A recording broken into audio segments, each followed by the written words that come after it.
Parker, what can we expect today? So the tropics are ramping back up and we'll see some influence from them, especially Tropical Storm Imelda, which formed yesterday. You see it there on your screen. This is the latest advisory from the National Hurricane Center. Kind of a lot going on as we're tracking two systems just off the southeast coast of the United States.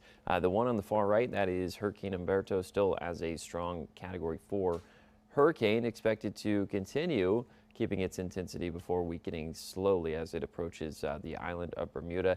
And then Imelda is just fanning out pretty significantly. We've got cloud cover reaching all the way up into parts of Pennsylvania and New York and all the way down south into parts of Cuba. This is tagged along a frontal system that's going to continue to push off towards the north. We see a look at Futurecast here. Anywhere you see green on your screen, that's going to be rainfall that is associated with this system. It's going to continue to bring these onshore winds into parts of the southeast and the mid-Atlantic, so we'll likely see some scattered, perhaps even widespread showers for some of southwest and central Virginia.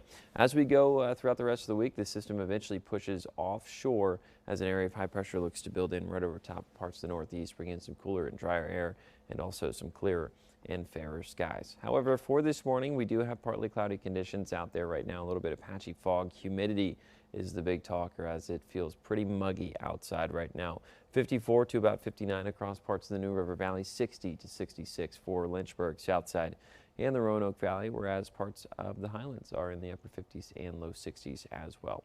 Over the next several hours, we'll continue to be on the cloudy side, not anticipating any rain chances before about noon today. So we're going to stay dry of the rain, just a little bit cloudy at times for the next several hours or so.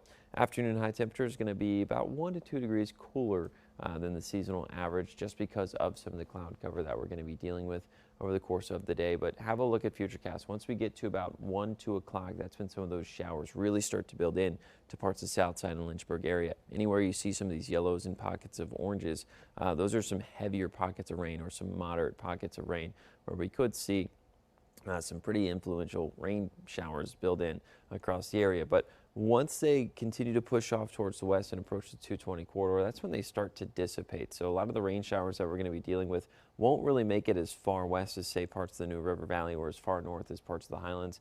In fact, I think these showers continue to remain a little bit more isolated for those areas, whereas scattered coverage is anticipated for parts of Lynchburg and the south side zone.